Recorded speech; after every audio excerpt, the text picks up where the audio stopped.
edition of ATL Prime Sports. Todd Corder coming to you from Atlanta. My sidekick, my partner, JJ on the other side of the ATL, and our producer, Wayne from Memphis. Guys, good evening. How are you?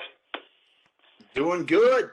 Yeah, I was doing really good when I saw that the Yankees were last place in their division, but then I realized Texas is last place too, so that kind of put a little bit of a cap on that. You know what? That's called a tease in our industry, in our business. We will be talking about the New York Yankees later on in the show as they have a 2-game series coming up with Atlanta Braves. All right, everybody, you can catch us on Facebook, Twitter, Instagram, and YouTube. You can get a hold of JJ at JJ Get You One, Wayne, our producer, RWY Jr., myself at CORDER Todd, and all of us at ATL Prime Sports. All right, everybody, what's on tap for tonight's show? The Braves injuries are piling up. We're going to talk about the G-Day, Spring Day for the University of Georgia, and we're also going to go to our no-huddle topic at the end, and Wayne already gave us a big hint what that's going to be. It's going to be the New York Yankees, and I'll leave the tease for everyone else. All right, guys, let's go ahead and get started. Let's talk about the Atlanta Braves. The injuries are piling up. They're in 4th place in the NL East. 2.5 back as we speak with a 7-9 record. 5 games in the loss column behind the New York Mets. Guys, JJ, I'm going to go around the horn and ask everybody what the most significant injury is to you. I'm going to list them all first before I do that. Acuna, the latest, day-to-day, a mild abdominal strain, so he could be back tomorrow, but I don't think so. The rotation, Max Fried and Chris Martin, they're on the DL. Ozzie Albies, the second baseman, India and Ciartier on the DL. Christian Pache, along with his fellow outfielder, on the DL. And also out of the pen, a major pleasant surprise this year, Sean Newcomb, also out. And other guys are going to have to step up and take the replacement from these players. I'm going to go to you first, JJ. What is the most significant injury on this list of injuries for you? It's got to be left-handed pitcher Drew Smyly. He's been the best of the bunch. 3.0 ERA on the road. Really the bright spot in the Braves starting pitching lineup. You mentioned it. I didn't even know if you mentioned Soroka, who's been on the injured list since the day he popped his Achilles last year. So they are piling up, Todd, and I do think Smyly is the most important because, well, quite frankly, in the short time frame we've had, he's pitched the best. So absolutely, to me, it's Drew Smyly in this situation. It's kind of hard to argue with that, Wayne. That's a really good answer, Wayne. What's yours? You know, I hadn't really been paying too much attention to the National League play. I've been too invested in Texas. They did steal one from Baltimore, but lost 2 to Baltimore, and they got Angels tonight, and they're playing out in California. You know, that's one great thing about being a producer on the show. You can be definitely honest, and nobody gives a rat's bit. But that's good. I'm glad you're paying attention to the Texas Rangers anyhow.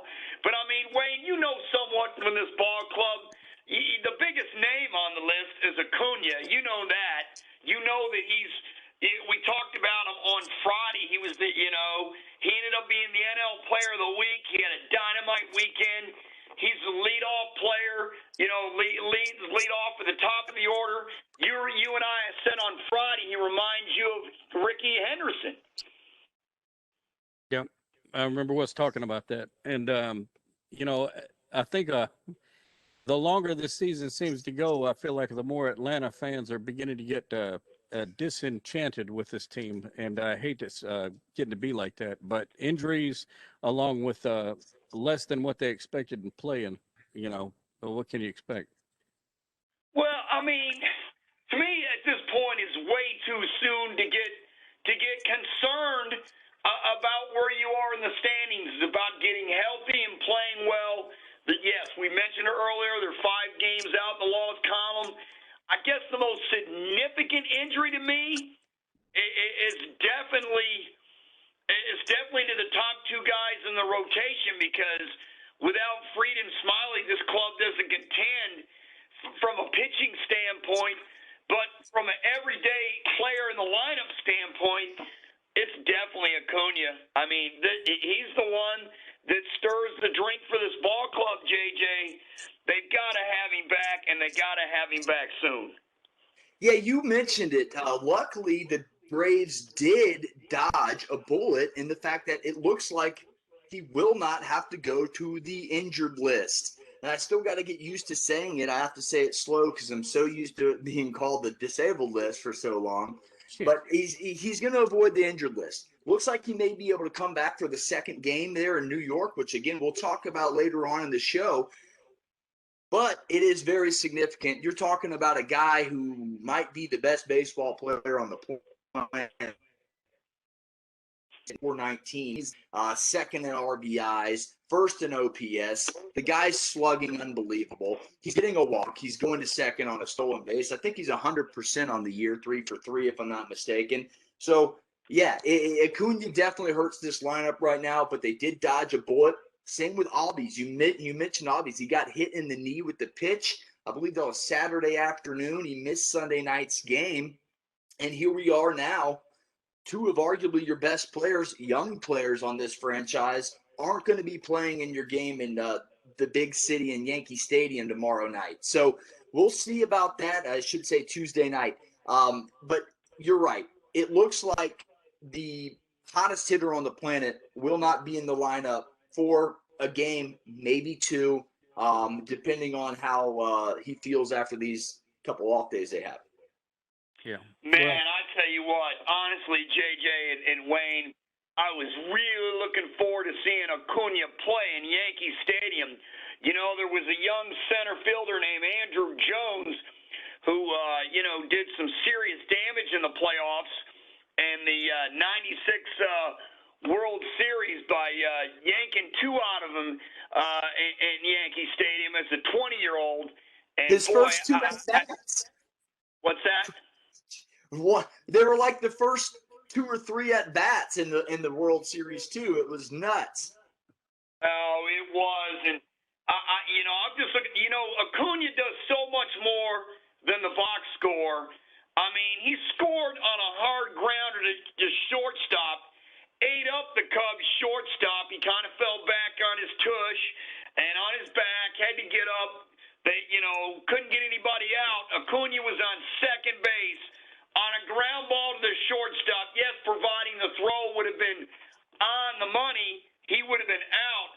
But the fact that A, he attempted it, and B, still made it, scored on a hard ground ball from shortstop, from second base, just absolutely amazes me. And you don't see that stuff in the box score. No, and it's amazing. You mentioned that. And we forgot about it in the series against Philadelphia. He hit a routine ground ball to Didi Gregorius and beat it out. It's things like that make you go, man, I love the way this kid plays baseball. I do. The antics, some people don't like. I think, hey, let the kids play. If that's what they do, they play baseball down there in Venezuela like we play football up here, folks. They love it. They play with passion. And when you hit a home run, that's like scoring a touchdown. You're flipping the bat. So I love it. I love the passion it brings. It's contagious. And the Latin American theme in our outfield is it seems like they're playing great ball together. So I love the theme, and I love what it teaches young kids. Guys, kids who are playing baseball right now, watch Ronald Acuna. He hustles to everything. He gives you 110%, and he tries to stay in games when he's hurt. You could see on Sunday night when he dove back in to first base after a single. Looks like he jammed his hand first and then hurts the oblique. He scores the run and then comes out. So it just goes to show you the guy wants to play, and you can't teach that, like you said, Todd. You just can't teach that enough. And that ground ball ate up one of the best shortstops in the game, Javier Baez. And it was a hard hit ball, and the fact that he was able to knock it down and stop it, Right. it was remarkable in itself. And then to turn around and he did look. Most shortstops are not going to be aware that a player like Acuna is going to try to score from second base, and he made the right throw. The catcher just wasn't able to handle it. It was either, I believe it was Wilson Contreras was the catcher. He wasn't able to handle it. Acuna went in there and he was safe. And like you said, it was one of the highlights of the year. What he did, on the hard ground ball to Didi Gregorius, beating that out. Speed is something there's just no substitute for. So, like I said, in the lineup, there's no question the biggest miss is Acuna. And in the rotation, Max Fried and Chris Martin. But let me tell you something right now. They're going to miss guys, JJ and Wayne. They're going to miss Sean Newcomb out of the pen. Right. This is a totally different player. He has the eye of the tiger look on the mound. It seems like the relief role really fits this the starter who really started out great in his career as a starter and significantly faded, but now all of a sudden he's got new life, and he seems to really salivate when he comes in the game from the bullpen. Yeah. Well, he's a lights out pitcher. Go ahead, Wayne. I was going to say, if you want to look at this from a long range perspective and kind of try to find a silver lining if there is one, these two games in New York are really not that important. And it's, not even in the same league. And I think it would be wiser for them to make sure all their players are healthy for that 7 games that y'all have got that are in the National League. You got Arizona and then Chicago coming up right after that. Well, you know what? They're all important because they all count part of 162. It is not a divisional game, so it's not like a double whammy. But you are right. It's important that the Braves get these players healed properly so they do not re-injure themselves and go back on the IL again. And back to Sean Newcomb, my point was, he came into the league with a vibrant fastball. He can reach 99. I've seen him hit 100. I don't know if the radar gun was accurate, but hey, I've seen the triple digits on Sean Newcomb. He is a big loss. He has taken that turn as a reliever. Look, folks, this isn't the same pitcher that was a couple outs away from a no-hitter in Chavez Ravine a couple years ago against the same Dodgers that just won the World Series last year. Very similar team. He's a different pitcher. He's going to command that fastball. His changeup's a 90-mile-an-hour changeup. And it seems like it's 63 miles an hour after seeing 99 go by you. So he's extremely effective. I personally think he should get the closing role because Will Smith has been up and down, a lot of walks, and Sean Newcomb has cut that down. So this is a significant injury in the bullpen, and TC, you are correct. We'll see how much this one hurts because he could be out for an extended period of time. We'll see. You know what? I still like Will Smith as a closer. He's been there and done that. Newcomb in the 8th inning role, there's not quite as much pressure getting the last 3 outs of the game. But you got to add Chris Martin to the list. I didn't mean to overlook him here. That's another significant loss. This is a gentleman that can pitch the 7th or 8th also. And, so now the Braves other guys are just going to have to step up in the relief role. A.J. Minter, and et cetera. Luke Jackson, they're all just going to have to step up until everybody gets back. I'm not concerned about Will Smith closing at this point in time. Let's talk about one more here. Let's talk about Inciarte and Christian Pache, the center fielders. They're out now, and look who came to the rescue last night. Guillermo Heredia, 2 homers, 6 RBIs, and Joe Simpson on the radio. And I love listening to Joe on the radio. He called him Guillermo Hero Heredia. And what a game on Sunday Night Baseball for this guy. He keeps hitting like this. He's going to stay in center field.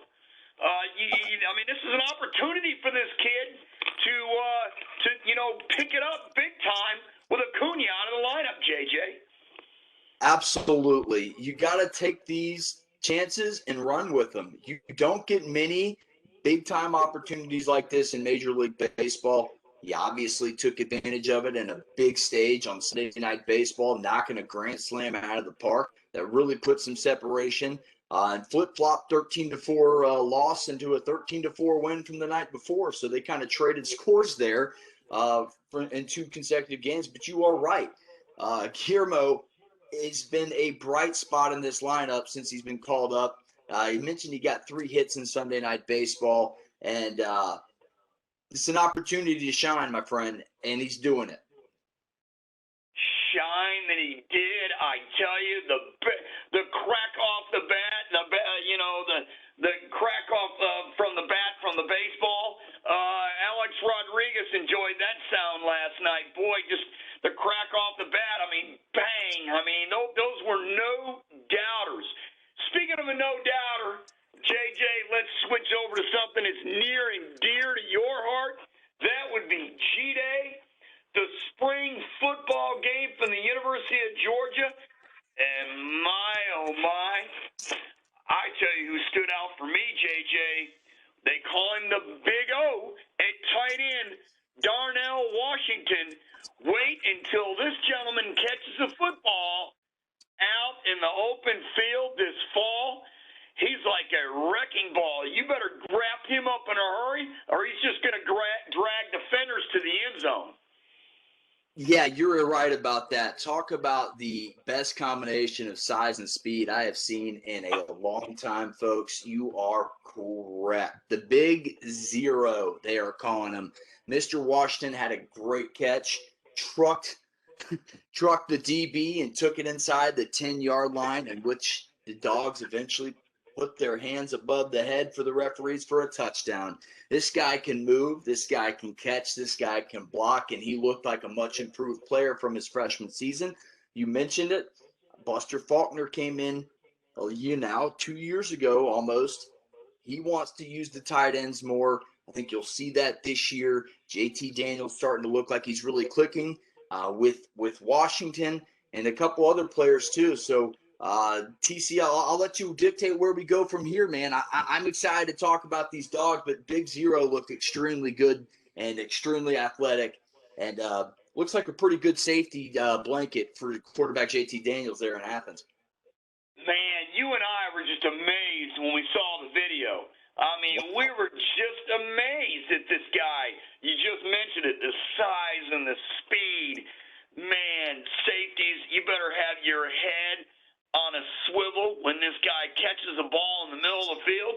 He's going to run you over. I'm really excited. Georgia's always had a lot of really good tight ends and solid tight ends, but this guy is a new dynamic for them, and I can't wait till JT Daniels starts flipping the dish down the field to him. Let's talk about some of his other teammates at the receiving core. Oh, my goodness. Kyrus Jackson. JJ, he's going to be a big, deep threat, isn't he? Absolutely. I'm glad you mentioned the receiver core. That's where I wanted to go next. Everybody says, hey, Blaylock's out again. Pickens out again. Right. No more depth.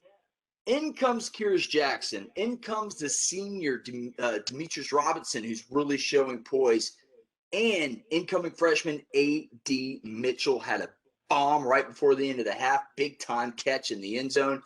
JT Daniels couldn't look any better, I don't think. Of course, the incompletions are there, but you are going against the starting defense in the SEC and spring football. The yards were there. Threw for over 300. A touchdown to all 3 receivers, folks. That's big news. That's spreading the football out. As a Georgia fan, that's what you want to see. 3 touchdowns, not to 1 guy, not to 2 guy. Get 3. All 3 receivers got involved. That says, hey, guys, I'm stepping up for Pickens. I'm stepping up for Blaylock. And it looks like they did just that. And remember, I haven't even mentioned Jermaine Burton yet, who will be healthy for the season. I can't wait for this to take fruition in the fall, and we get to see it on a big stage. Big Zero, Darnell Washington, these 3 wide receivers against Clemson on national television in Charlotte. That should be a high-flying, explosive game between 2 probably top 4, top 5 programs at that point. Yeah, that's a big old orange blanket, though. I know you all are getting hyped up about Georgia and all that stuff, but we will test Clemson and see if they've got what it takes, I guess. You know what, Wayne? I'm really glad you mentioned that before I go to another player here. Man, they open up against Clemson.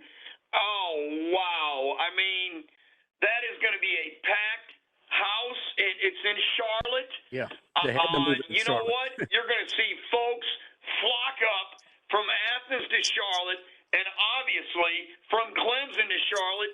You better leave early. You better leave. Forget leaving early. You better leave the day before the game. You really better leave early Friday morning so you can beat the traffic up there and chill out and enjoy the party, because Charlotte is going to be rocking that weekend. Oh, my. I mean, that may be the best game of the first game of the season in college football, without a doubt.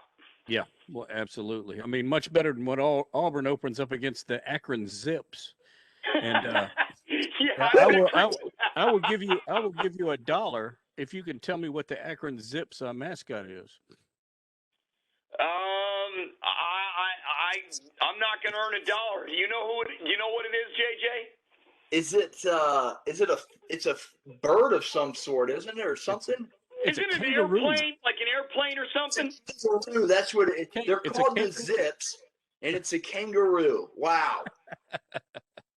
Well, anyway, I don't want to. I struck out. All right, let's go on to another player here. I lost $1. Yeah, I don't want to make. I lost it too. Wayne's laughing at his fools. All right. But no. I don't want to make too much fun of Akron, though, because they might come up and beat Auburn. After all, Auburn start with a new coach and everything else. No way. If they do, I'll buy you a steak dinner if Akron beats Auburn to open the season. That's how confident I am. No way. Let's go to Roberson. Wow.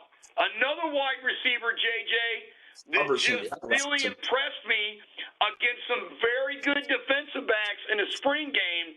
This tells me that Georgia's still going to run the football. They're still going to be in the I formation. They're still going to be in pro.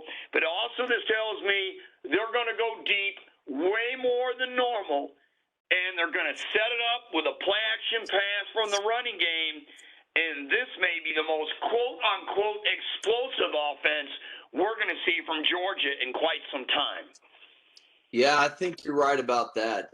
The amount of talent Georgia has on this roster really is starting to show. You've seen it in recruiting classes, top 3, top 2, top 1 recruiting classes in the last 3 years. The talent's there, starting to pile up at every position. You see competition going on, just like over there in Tuscaloosa.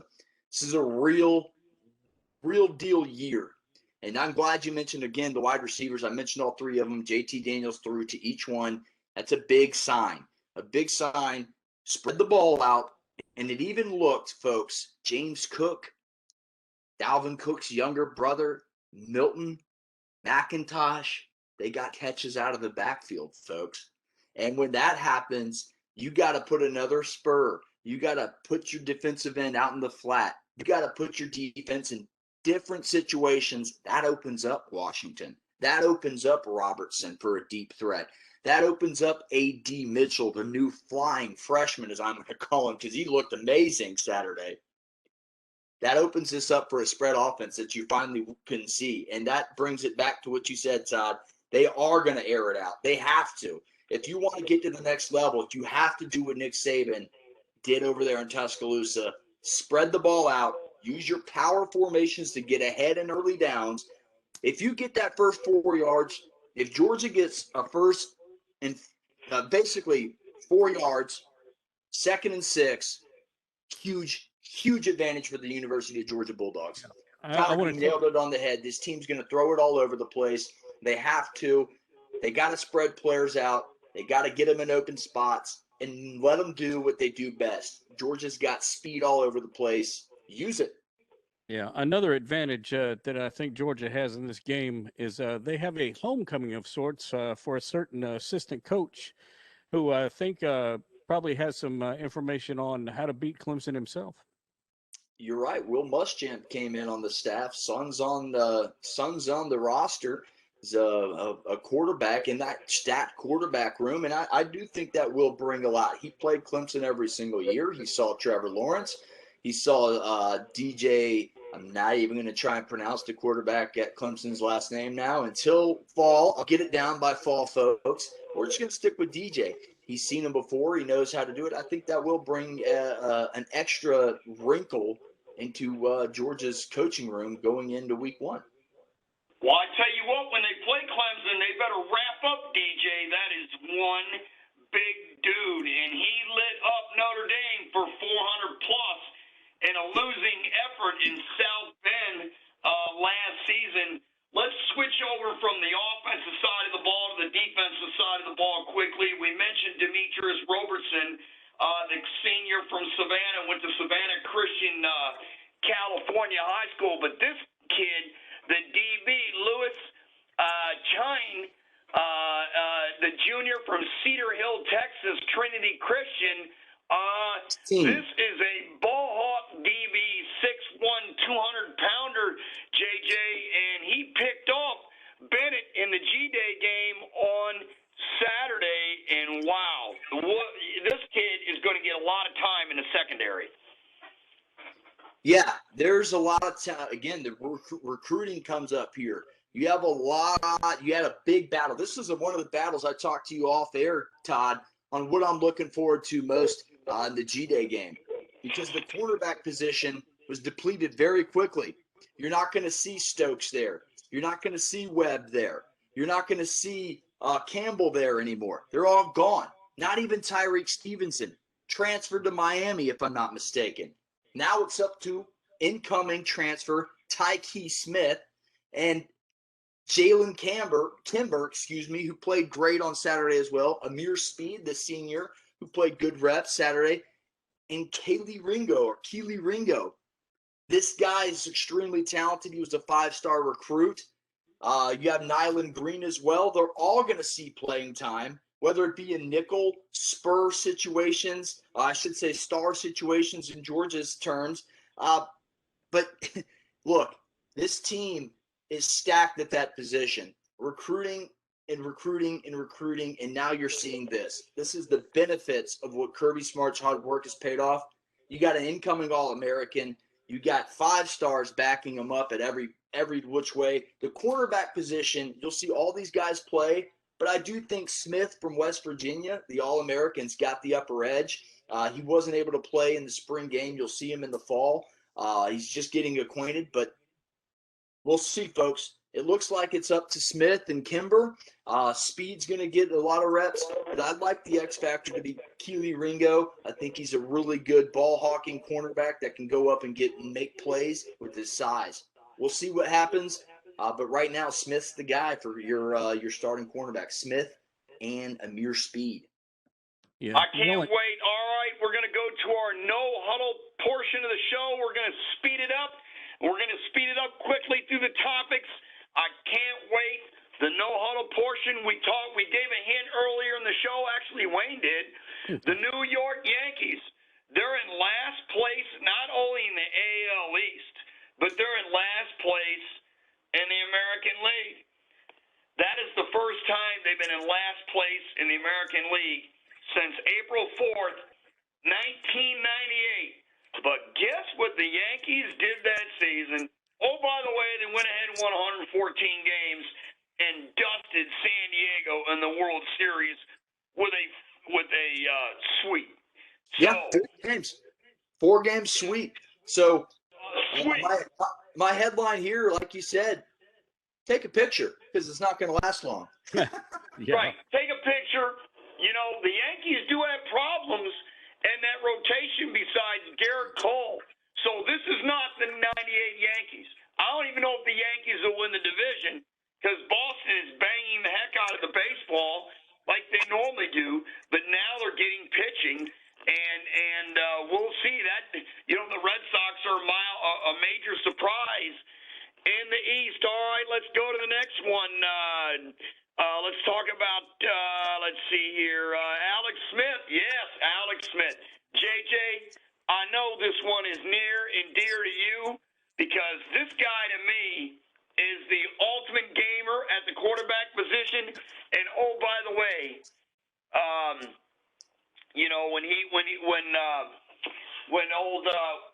excuse me, I'm sorry.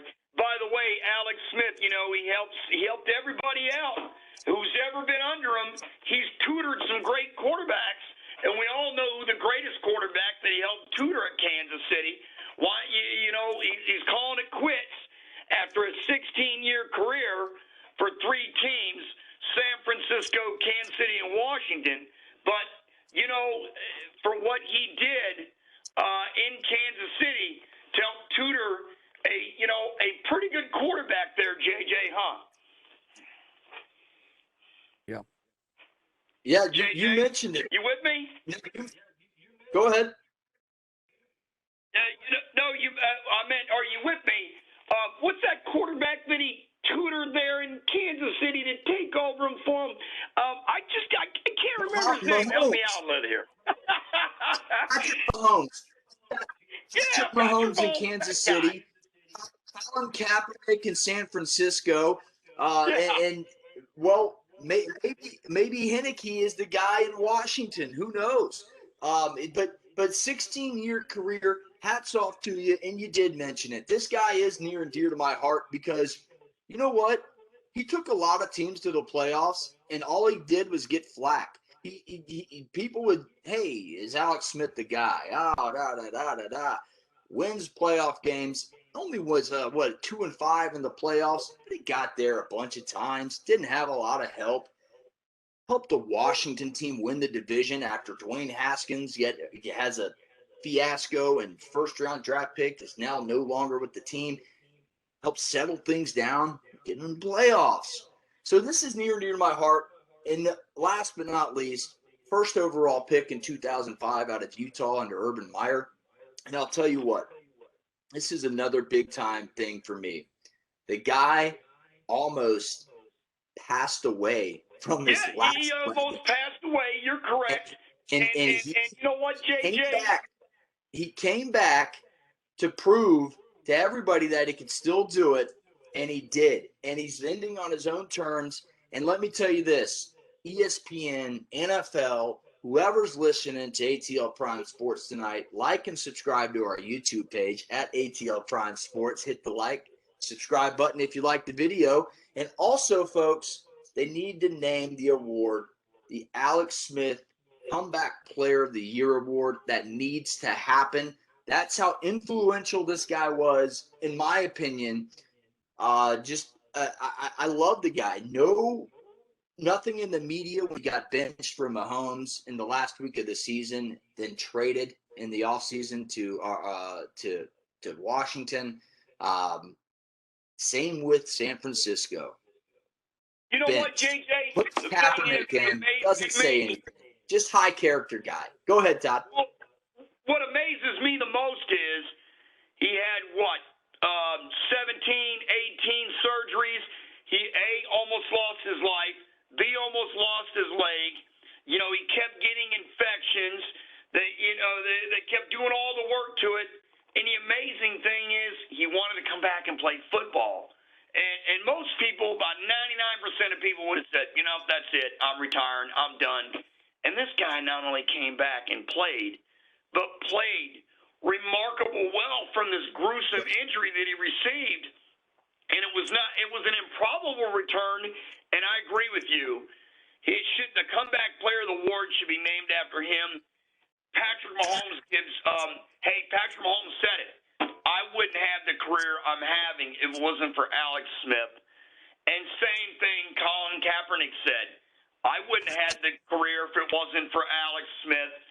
And you know what? Hats off to him, guys. We got about 3 minutes left in the show. Let's go ahead.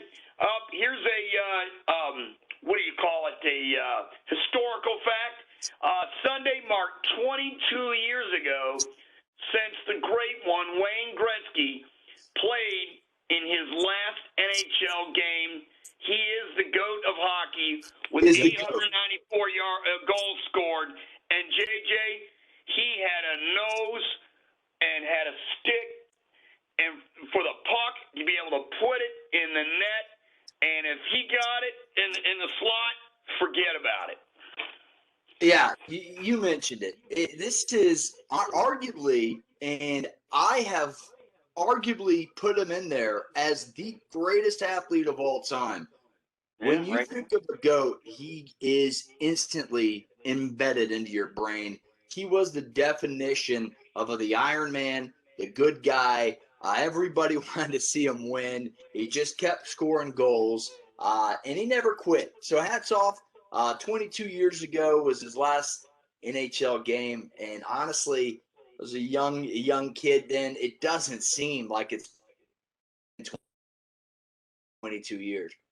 Yep. Well, it just tells you how fast life really is and how precious it is, and to be able to watch a player be able to do what he did in his career, won all those cups in Edmonton, went to Los Angeles, got the Kings to the finals, went to St. Louis, got them to the playoffs, and ended his career as a New York Ranger, as strange as it was.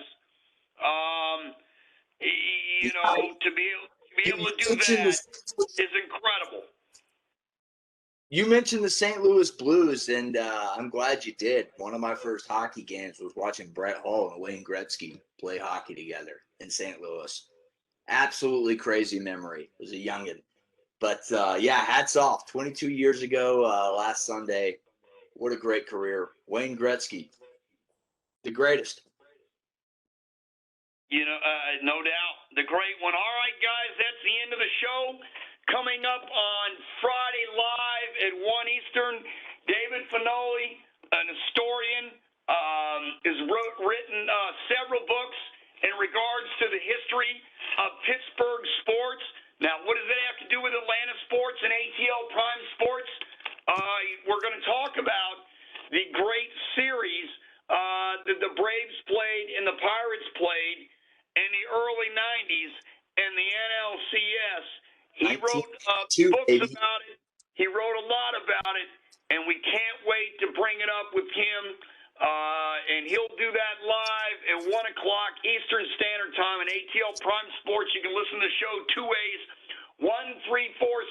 1-347-205-9631 or at blogtalkradio.com. Guys, I really enjoyed it today. Thanks a lot, and we will see you on Friday live at 1 p.m. Eastern. Good night, everybody. Get you one. See you Friday, folks.